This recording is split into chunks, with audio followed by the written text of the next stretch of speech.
Δυνατά, καθαρά. Good afternoon. If you allow me to make a short presentation that basically will cover, I think, the main issues that will be discussed and maybe provide some food for further thought. If we talk about the use of technologies on board, these have undoubtedly improved the crew welfare and facilitated the operation and management to a significant degree. If we try to measure the results, cost versus benefit, we take two practical examples. Let's see the installation of a fuel monitoring and bunkering system. That would cost something around 40 to 50,000 euro as initial installation cost and maybe an annual fee of $9,000 to $10,000.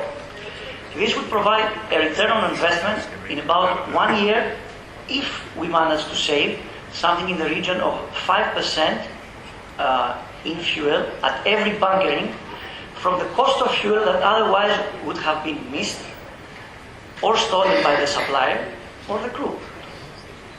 I remind you that the cappuccino effect alone could result in up to 5% differences in bunker soundings.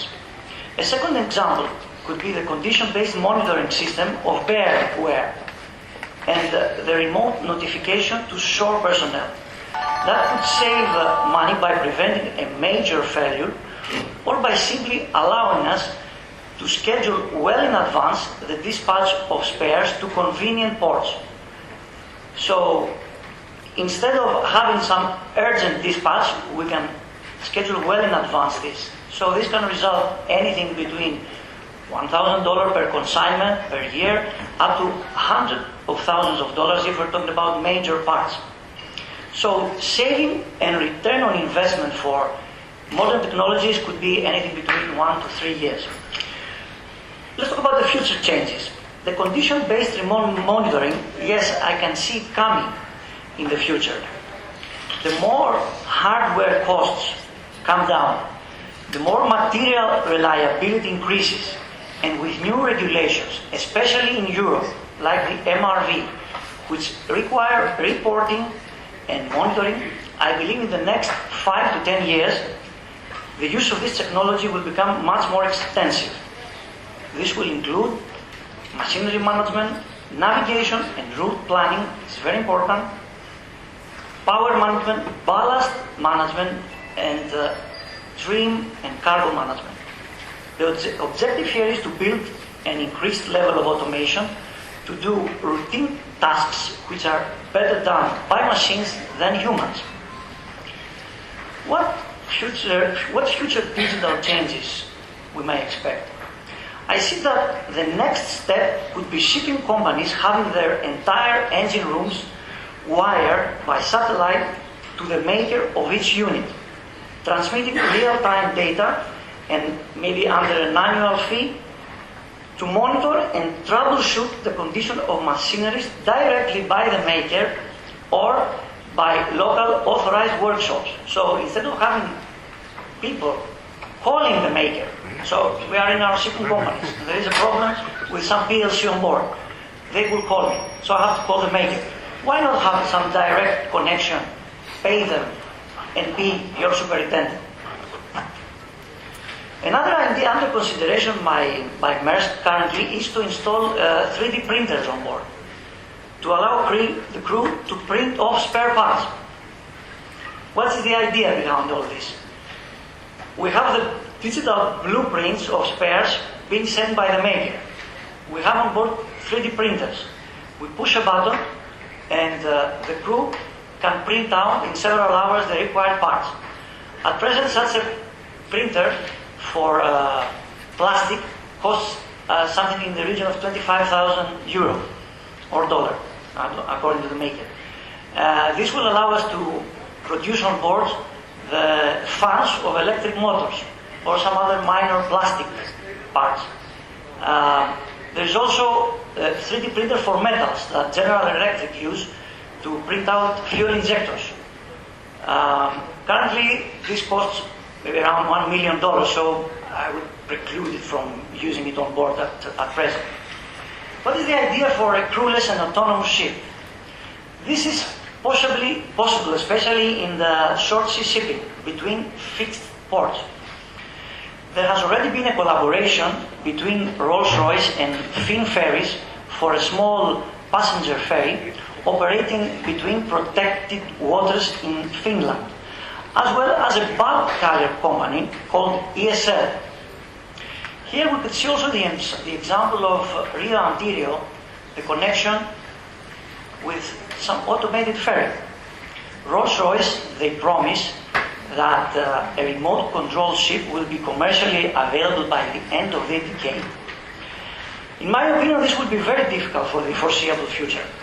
If we add to all the unplanned failures the things that engineers do every day on board at sea, like cleaning the clogged fuel strainers, prime the transfer pump when it sucks air, stop the bilge from flooding when a seawater seal blows, putting out the fire when a fuel line or a lube oil line breaks and sprays oils on the hot turbocharger or a boiler. Add to all these vessels, fishing boats, leisure crafts, crisscrossing major shipping lanes.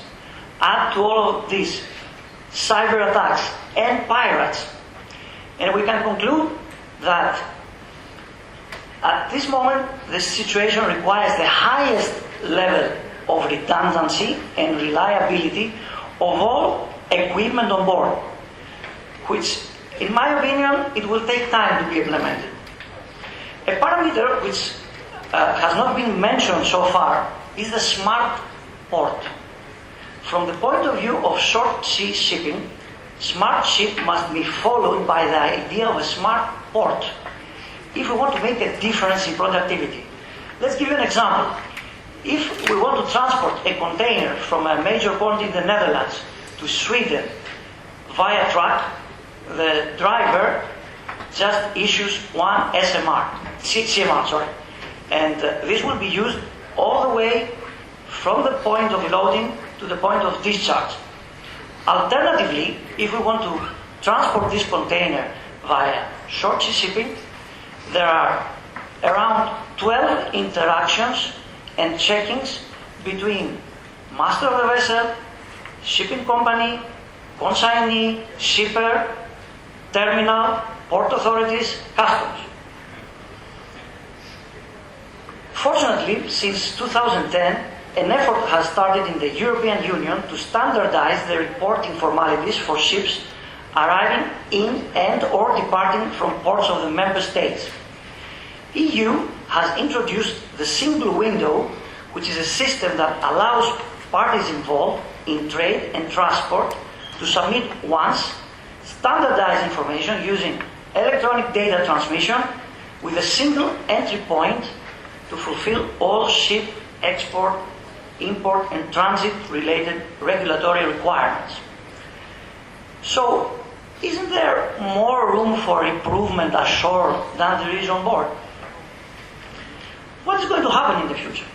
Shipping, above all, is a profit-making business. If technology helps reduce the cost, this technology will be implemented. But if charterers, consignees, receivers, the end users, they don't pay for quality shipping, then why to do it? If I can get away with a cheaper way, why to pay for all this? On the other hand, primarily it is the international regulations for the control of emissions and the need for environmental reporting which favor the application of the ICT technologies and which eventually will be the driving force before any change takes place. However, at present, due to bad prevailing market condition, I do not expect such decisions and shifts to more technologically advanced ways of operation to be prioritized in companies' agendas. In addition, shipping changes happen slowly. This is a high inertia market where there is prevalent disbelief concerning the benefits in the beginning of everything. Lastly, there are too many software companies already, too many programs already installed on board vessels which the existing state of technology is quite fragmented and which will no doubt interfere with end-to-end integrated solutions. To sum up, we face challenging years ahead.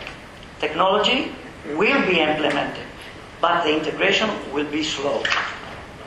The prerequisites for a successful transition will be adequate financing and resources, employment and education of more skilled personnel, a vision and a will to support this change. Well, being maybe the youngest among the speakers, I think so. I have to be an optimist. So, thank you for your attention.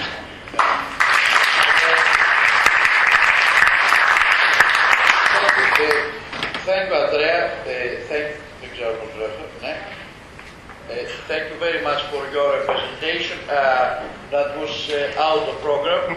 It was supposed to be, but it was really something important because you present the concerns and the views of the Union of Social Ship Owners.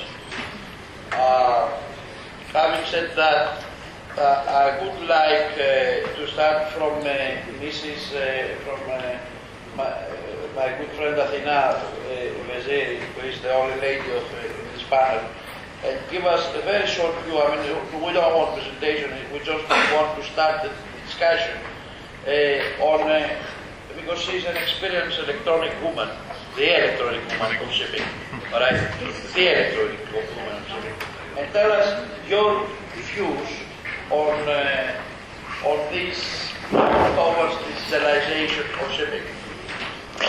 I have heard a lot of good ideas about what is going to be done later on and what we do now on board of the vessel. I can explain you very well how we are going to do, the way that we can do. But we have to remember that till now, if this technology was also available for any one of us, it was not permitted because it was very high cost of communication.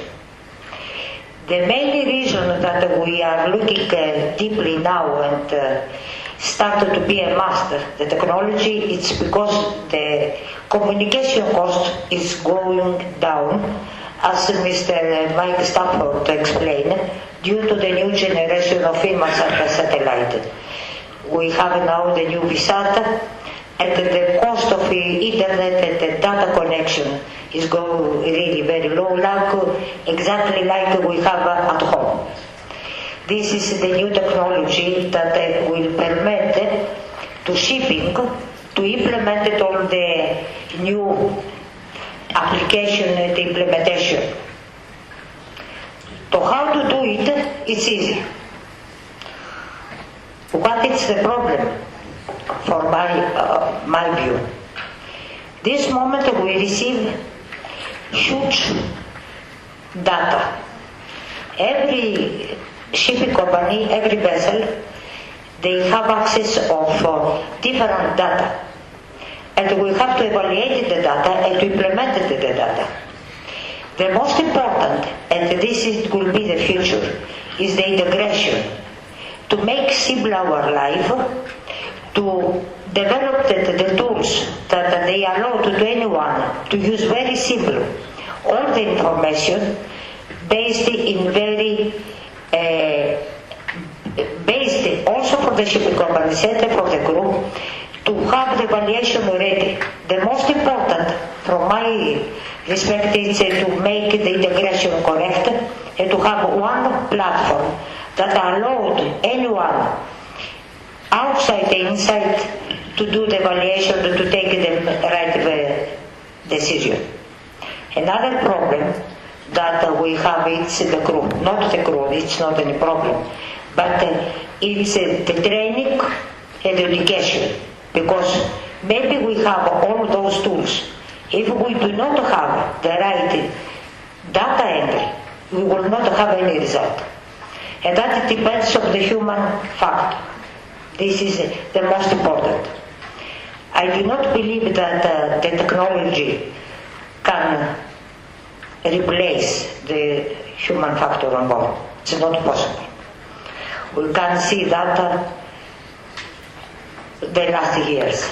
I am a member of in the board of directors of CIRM, who produce all the white paper regarding electronics for IMO. And we do the investigation for the next 10 years, what is going to be developed, how we have to do it. The last analysis I have mentioned again many times, it's in spite of the implementation of new technology the last 20 years in the shipping, the number of accidents remained stable. That shows that it's the human beings that they do or not the mistakes. We need to facilitate them. We need to give to them better tools to avoid in the future and to be prevailing the most. This is my view. Thank you very much. Thank you. Thank you very much, Athena. Thank you very much.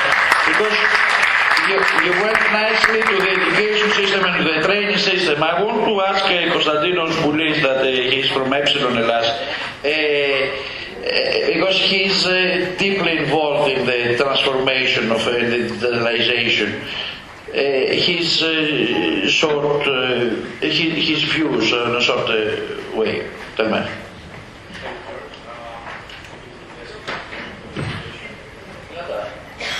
Thank you to Despina as well for the invitation. I don't know if I'm the youngest here, or I'm definitely the least experienced in shipping, so it's a great honor for me to be here today.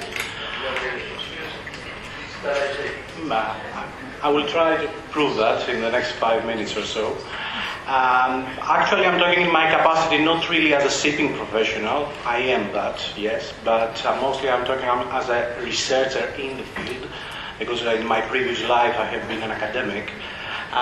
So in this capacity as a researcher in the field of innovation, actually, I had the opportunity to be involved with the 2 projects that are currently running in the field of unmanned vessels. I have heard Rolls-Royce being mentioned a lot today. It is not just this one. There is another one under the auspices of the European Union, which in my view is more credible in terms of the credibility, the trustworthiness of it, because it is not inherently associated with the profit-making aspirations of a private company, but it comes from the European Union itself. So perhaps the legitimization of the research outcome is a bit higher. Not necessarily though. So I had the opportunity to talk with the people who are responsible with these projects, the running of these projects, at least parts of them, mostly the legal aspect and the risk assessment aspect.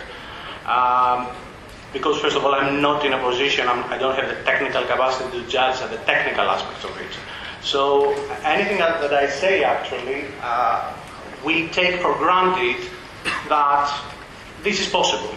We can have unmanned vessels. I don't believe in it, but let's take it for the sake of the discussion. Can I use that one or for the slides? Leonida? Yeah? Okay, so the first one is the Rolls-Royce project. This is the formal name of it, and the other one is the Manning project, which is spearheaded by Research Logistics Department. The major characteristics that I would like to focus on, the last one actually, without losing your time, is that it is a non-organic project. What do I mean by a non-organic? It is not initiated by a shipping firm, a ship-owning firm. So we are not talking about innovation that comes from a shipping company, and I will try towards the end, if George allows me, to explain why this is important for the shipping sector. The other characteristics is that all these projects, and therefore the viability of having an unmanned vessel, are too navigation specific. What about mooring, deep sea voyage, berthing? We don't know much, and the projects don't deal with these details, so they are just navigation centric. There is almost nothing on the economic viability of the project. For example, the Rolls-Royce project doesn't have an economic aspect, an economic feasibility study going on at the moment. There is no stakeholder survey yet, so we don't know what the civic community itself says about this project. So this is a forum, but as you can probably imagine, this is totally informal and fragmented. And there are many assumptions. For example, it is focusing only on a bulk carrier at the moment. And of course the implications are well known to all of you, ranging from shipbuilding itself up to port infrastructure, liability regulation and so on. So the challenges, which are actually identified by them, not by me, have to do with the fact that, first of all, we have technical challenges. As I said, I will take it for granted that the technical possibility is there, even if I don't believe in it. But the major challenge is the economic one. The only research outcome in terms of financial scenario planning that we have at the moment is that the only gain that shipping companies will have is 7 million present value across 25 years. These provided that overall ship efficiency will be in place as a result of implementing all these great things that Rolls-Royce and the rest are telling us.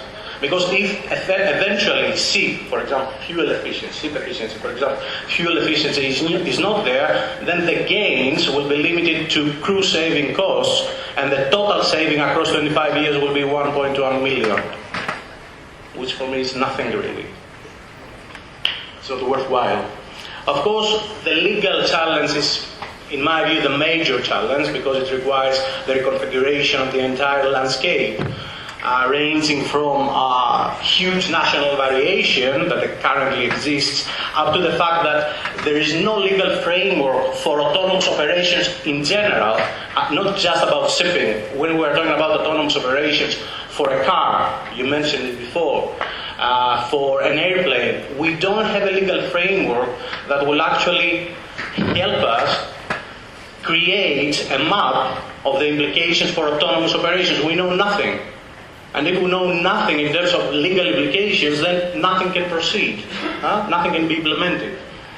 Of course, safety, for example, IT quality assurance that classification societies need to provide in line with call regulation for collision purposes. Social aspects, what will happen, what will be the social reaction in case of an accident and an oil spill in a local community. Of course, the insurance that you already mentioned it, George, before. Maintenance, currently the vast majority of the maintenance works takes place while at sea. What will happen there if we have no people on board? And when will that take place? And of course, the risk and the reliability assessment. Now, in my view, and I don't know, George, if you want me to do it now or later on, the important... Okay, no, it's a separate issue. If you want me to talk about the implications, actually, because for me, that's the most important point. But I leave it up to you. Okay. If time allows. Εγώ θέλω λίγο να μου περνάτε τα δικά σας view για το πώς πάμε στην ψηφιοποίηση, πώς πάμε σε αυτό το computerization, πώς πάμε στη νέα τάξη. Δεν θέλω πιο πολύ από την εμπειρία σας πάνω στο αντικείμενο της εργασίας σας. Αυτό θέλω λίγο να ακούσω πιο έντονα. Και θα δώσω το λόγο στον Τσαμπλή. Εμείς στην Τσαμπλή. George, thank you. First of all, I'd like to thank the organisers for having me present here. Having heard what I heard this morning, and I'll be brief and to the point because I know that probably we're all a bit exhausted, a bit tired, so I'll try and be as short as I can. Tired. Okay. Well, first of all, the three key points I want to mention. First of all, human nature. We cannot substitute the human being. Maybe I'm too old-fashioned, maybe I've got old ideas, but I'm not against the idea of having to make the effort to make our changes and adapt to new circumstances and new technology, but we cannot divorce ourselves from the element that the human being is somebody who's a computer within himself, is a maverick. He finds solutions, especially in the Greek shipping community. We also use the word levendia, which is also part of the ability of resolving problems which may not be part of computerization. Under-regulation used to be the name of the game up to 50 years ago. Now we have over-regulation, and that's been coupled with what I would consider as being hyperplηροφόρηση, over-information. That's a big issue now. You have a ship going at sea, you have 2 radars, you have a GPS. You cannot go without having a set of eyes on the bridge with the binoculars, who literally, he cannot be substituted by technology and machinery. Last and not least, in shipping, let's not forget the fact that in shipping, what may happen will happen. We happen to be in an emergency response business. We've seen the other side of midnight. We live it every day of the week, and there are problems which you cannot resolve. Last, as I mentioned, I was going to be short and sweet. I'll have to quote an American philosopher, even though it's against my best judgment being typically Greek. His name is Arthur Ward, and he mentioned the following. A pessimist complains about the wind. An optimist expects the wind to change. A realist adjusts the sails. So, ladies and gentlemen, that is our primitive, our basic venue now. We have to adjust the sails. And one final point about what Martin mentioned earlier, which I think is very relevant. In our shipping business, it's not just about making money.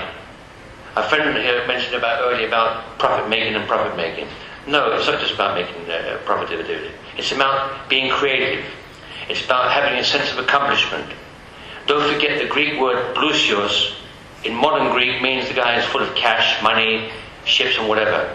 In ancient Greece, the word plusios was comprised of 2 words, plidis ousias. And a person who was plidis ousias had an educational standard, a cultural background, a code of ethics, a place of society. That was one issue which I'd like to finish off by saying, I'll remind everybody, because this life is not just about machines and computers. Thank you very much.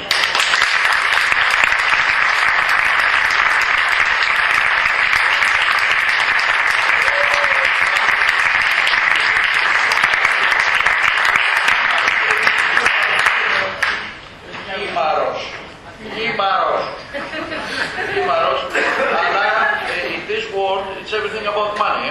Όχι. No.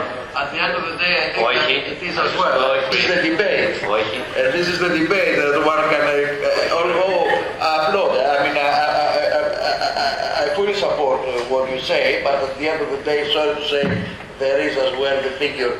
Georgie, in the States, they say money talks. I was once told that 25 years ago, and I reminded the person who told me that, I said, money talks, but wealth whispers. Thank you.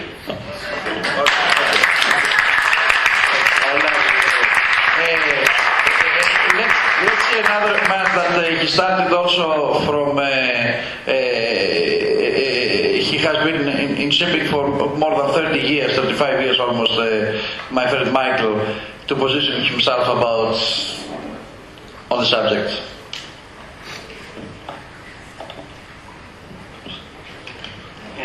Position myself on the subject.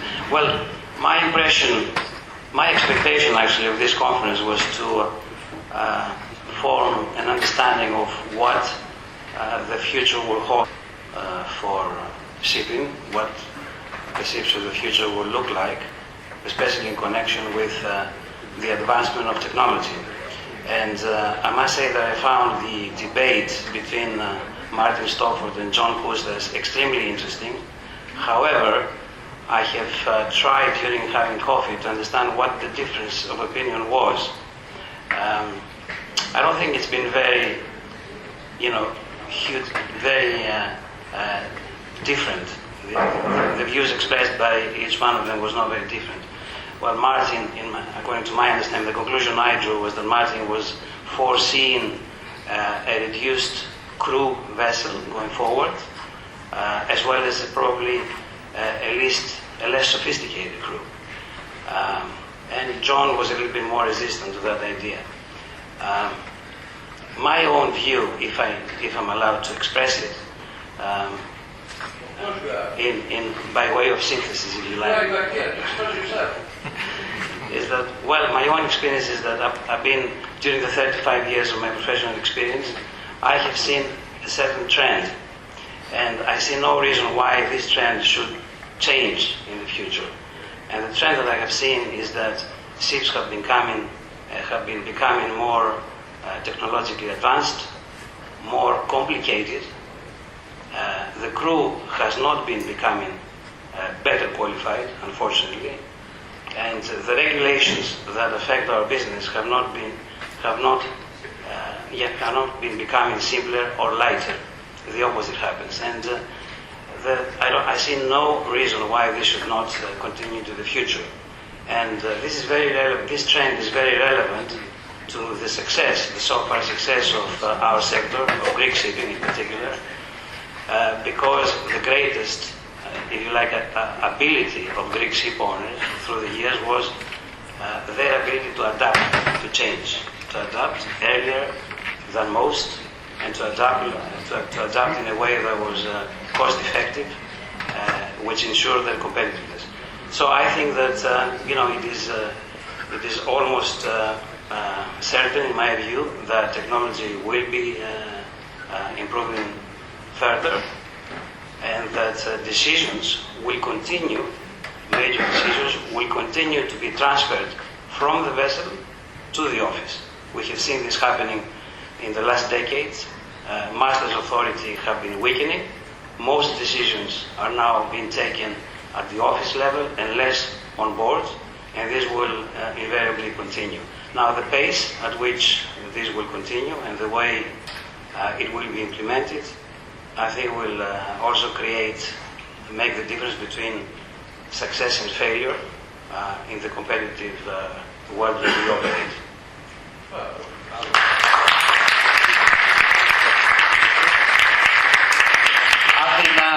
You are another 30 years plus on the practical way of implementation of the digitalization and the improvement, alright? Είμαστε με συνέχεια, Γιώργο. Εσύ μου είπες ότι έχεις παιδί 40 χρονών χθες. 41. Μα, θα πω ψέματα, τι. Λοιπόν, είσαι μια χαρά ωραία γυναίκα, κυρία, όμορφη, τι άλλο να πω. Μια χαρά.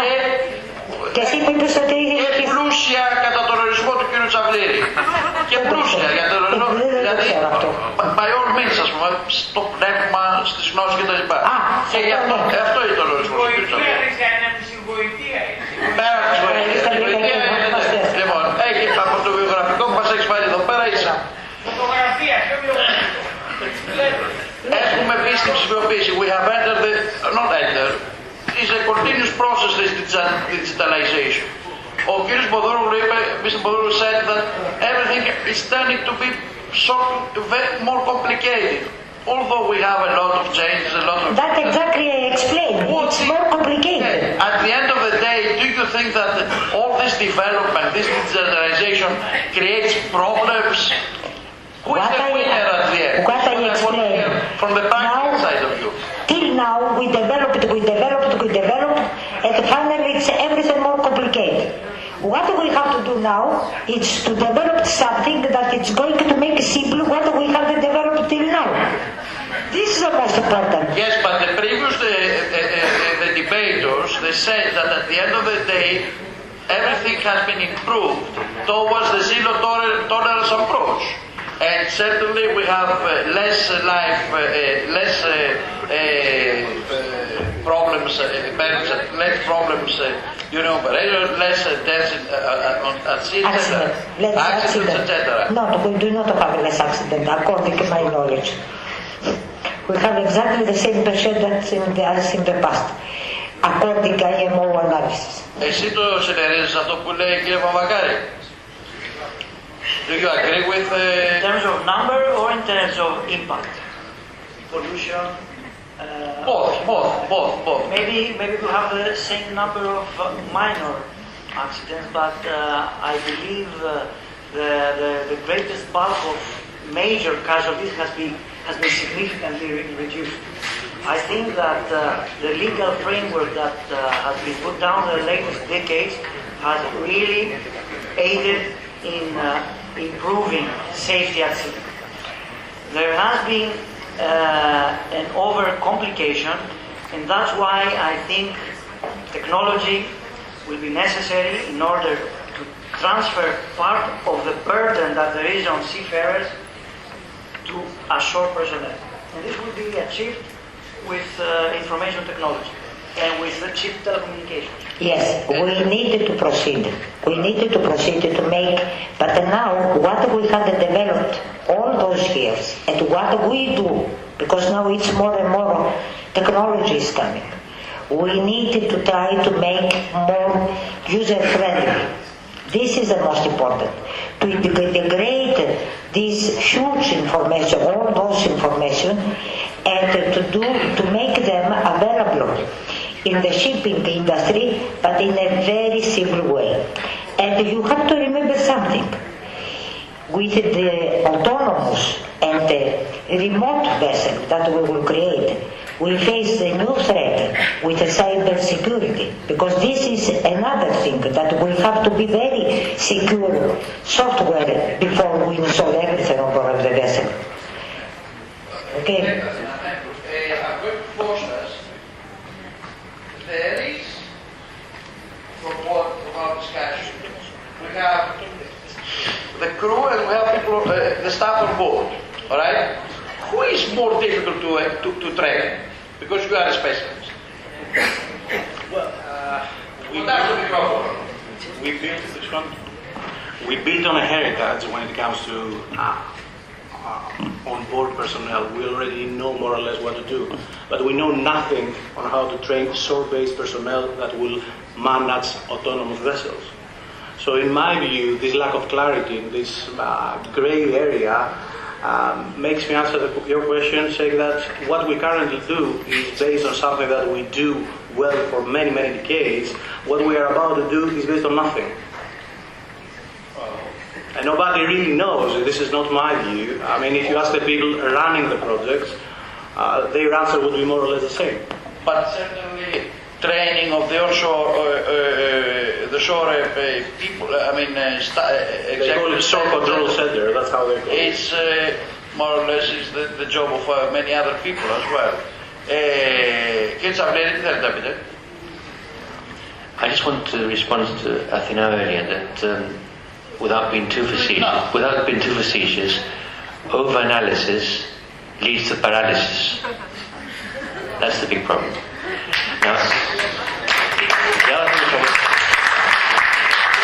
what I want to mention earlier is that with the shore-going personnel, I think the big issue is that maybe it's in the nature of Greeks that they confuse substitution with supplementing.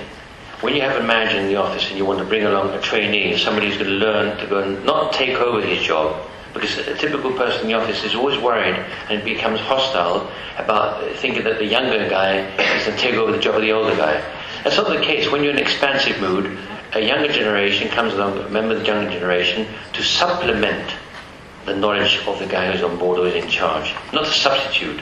And that's the big issue I find that at least I've confronted or experienced in a lot of Greek shipping offices, where basically the old timers, the guys who've been around for a long time, are somewhat worried and negative about the idea of bringing on board somebody for the younger generation. Thank you. Κύριε Κορδόνη, θα μας πείτε κάτι? Εδώ έχουμε τόσο κόσμο, φίλους σας αγαπημένους. Εσείς έχετε κάνει πολλούς κύκλους μέσα στην Ναυτιλία και θα πάρετε και το μικρόφωνο για να πείτε.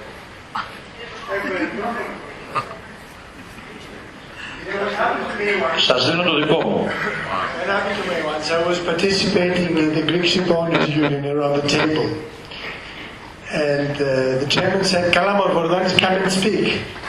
But I realized that I had taken my shoes off. And my speaker in front of me was not working. So I said, I will speak loudly. No, he said, we can't.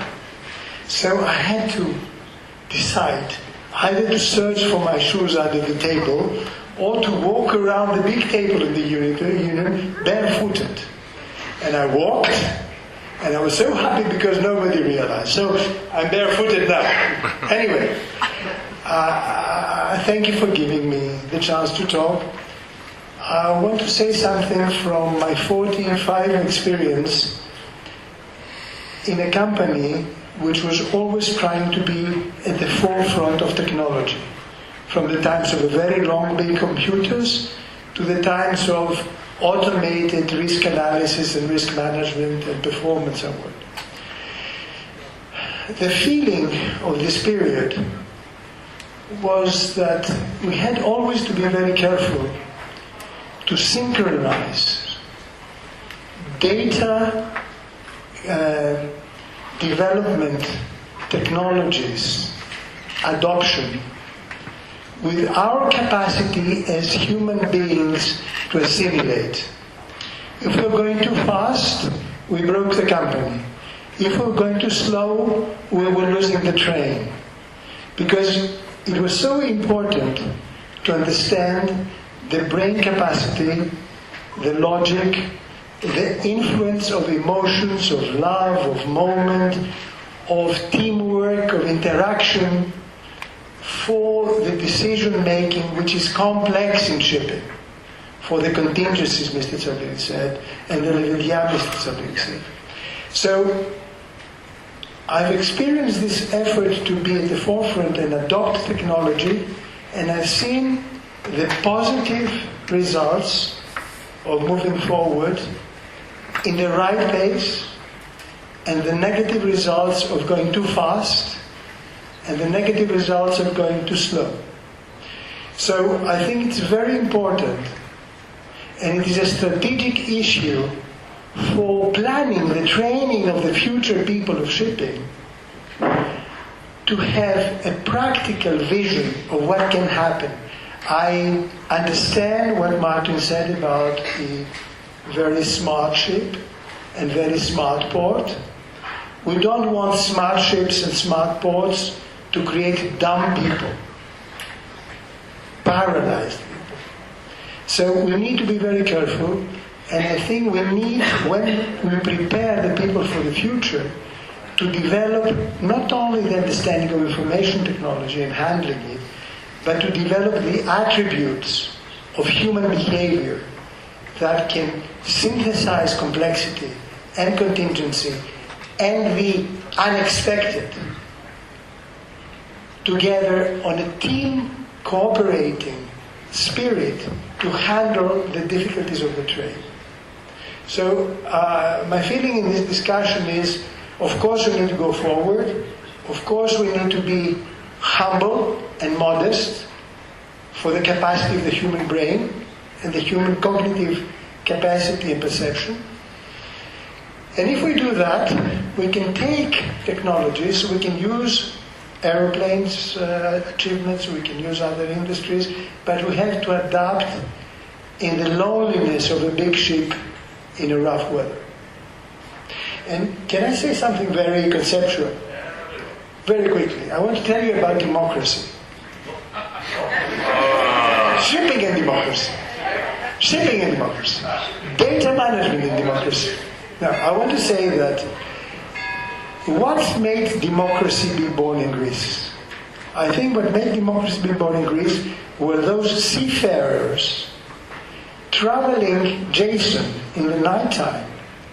And the only way for him to understand his position was to look at the stars and become an astronomer, a geometer, a trigonometer, train himself in lateral abstract thinking. And this, together with the traveling and meeting other people and other civilizations, opened up the brain of the Greek into philosophy and into democracy. And I'm raising this issue because if we paralyze the brain of the people from the capacity to conceptualize and think laterally by giving them chewed information and this mega data, we may paralyze them, and it's going to be very, very, very risky. So, thank you very much. Thank you very much. I think that this concern has been widely discussed since this morning, and we don't want the Greek to become mentally paralyzed to the contrary, nor else. Έχουμε τη χαρά στην αίθουσα εδώ να είναι και ο κύριος Λουκολάκης. Ο κύριο Κολάκη, μπήκατε ενώ είσαστε έτσι μεγάλους στο παρουσιαστικό, δεν σας είδα. Λοιπόν, θα θέλαμε λιγάκι το δικό σας view γύρω από την εξέλιξη αυτή του έξυπνου πλοίου ή της έξυπνης διαχείρισης, να μας πείτε και εσείς δύο κουβέντες. Παρακαλώ να πάει το μικρόφωνο στον κύριο Κολάκη, είναι εκεί πέρα, ευθύ από μένα.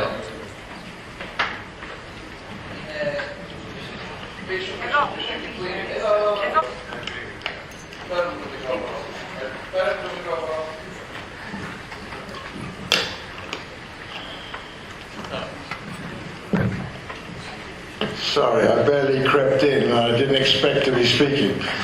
But the reality is, as Manoli said, his 46 years, I think my 50 years of experience tells me that things have changed in shipping on the safety side.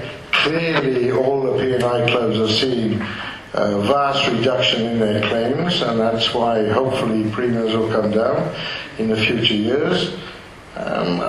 I think we're going through a period that we have to progress. The young have to take over from us old fogies, and we just have to get on with it. And I think they're more than capable. Athena will lead the way on the technical side and bring us more and more technical things that we can work from.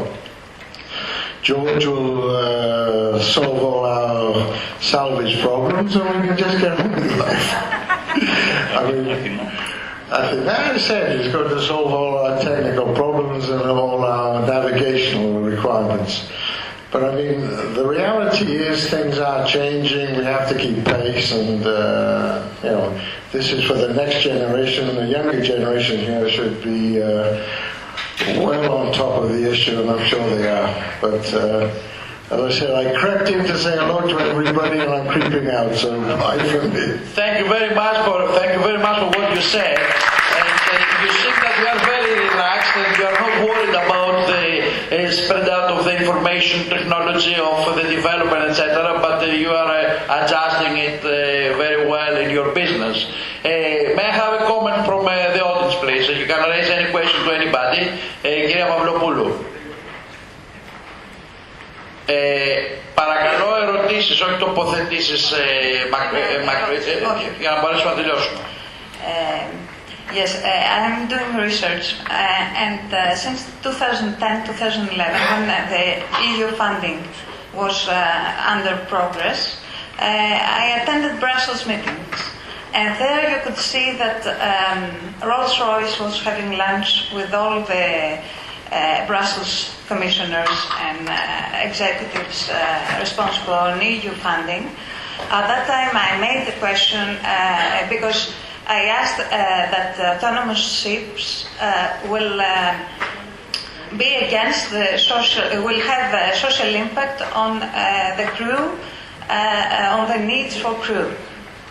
And then the head of the conference told me, you have to get prepared. I said I'm Greek. I was the only Greek in the audience. And the head of the conference told me, you Greeks have to get prepared because the future is autonomous ships. And what I want to ask now, that the Rolls-Royce has managed to get 2 EU-funded programs and developed all that research that really pushes regulation now. What has the Greek community, shipping community, do on respects of lobbying? In IMO, Brussels, and wherever it was needed at that time, back in 2010. And also, if the commercial companies feel threatened, and also if it is unfair competition, because even if Epsilon or SRH develop a program, Rolls-Royce will be ahead, and probably they will have the best program around. These are the questions. Ωραία, ωραία. Οπότε δεν είχες ερώτηση και τοποθέτηση. Ευχαριστώ πάρα πολύ. Πού είναι θέλει κάποιος... Δύο ερωτήσεις στις δύο εταιρείες. Τις απάντησες όμως κάπως. Εγώ έτσι τις κατάλαβα, τις απαντημένες. Λοιπόν, από ποιον θες απάντηση τώρα? Από τον κύριο Τσαφρίδη να μιλήσει λίγο. Ως lobby. Το ένα ήταν το lobby, αριστερό lobby. Την απάντησε όμως. Okay, not a comment. It was a comment. Ο κύριος Μοδρού. Μα εγώ γι' αυτό σηκώθηκα, για να το λύσουμε το θέμα. Η ερώτηση έχει ένα ενδιαφέρον τεχνολογικό για τις ανταγωνίστες εταιρείες, αλλά όσον αφορά... Sorry, the question has, I think, some interest for the competitive companies to Rolls-Royce regarding the software and their technology. However, as far as shipping is concerned, technology is no threat. It's no threat at all. And as it was said many times, I think, in this conference... Regulation is. Sorry? Technology is not. Regulation that will, for the smaller companies, is a threat under the recession. Regulation is here to stay. Some of it is sensible, some of it is less sensible, but what can you do? The only thing you can do is to adapt and to make to make the best use of your resources in dealing with new regulation. But technology is here to stay, and it should be our ally, let alone be considered as a threat. That's my comment.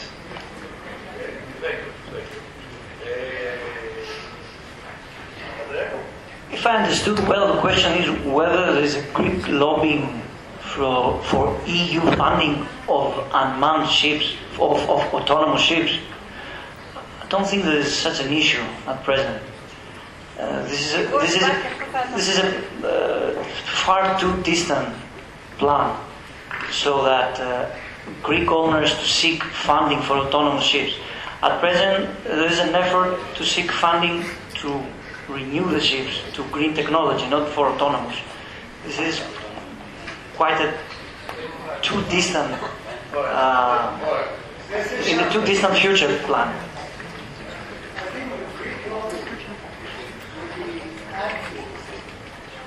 Prevent Europe spending so much money in so bad direction. Because working so much on this super autonomous ship is making us lose other areas which could have been much more important, practical and applicable, instead of dreaming of this sophisticated exotic aeroplane ship. And personally, I believe that if we will approach it, we will be closer to this dream of the unmanned ship, there's going to be a Greek to invest, as it happened in certain other cases, either when we pass the North Pole, or when we pass the South Pole, or when we go across anywhere. Anyway, there is this appetite of Greek shipping to invest in the new. I remember when I was studying back in the Marine Academy, they were talking about the stainless ship that they tried to build in the 50s and 60s, Nyakos or Onassis, and that time they invested, they lost money. But that was just, must be a legend or a true or false, I don't know the story, but this is what we heard at those time. Anyway, we all agree that the Greek shipping is ready to invest, is ready to use companies that they invest in technology, is ready to be consulted by experts, and of course is ready to react unanimously in the international fora when something goes wrong, and look and get out the dynamism of the human factor in shipping. Having said that, I want just to give an outline of where we all agree today is that we do respect the ability and the capacity of the human being, and the Greek, not only the Greek, but and the shipping man. There are some difficulties that we face in order to reach the zero tolerance approach discussed by Martin and John this morning. Certainly, we anticipate difficulties in adjustment of ancillary or supporting sectors that they assist the development of the industry, such as, for instance, the financing, the insurance, the time adjustment, as correctly said, and many other things. The good thing is that we are here ready to face the challenges of the new technology. And having said that, I would like to thank the participants of this panel, and I would like to applaud them. Να τους χειροκροτήσετε παρακαλώ.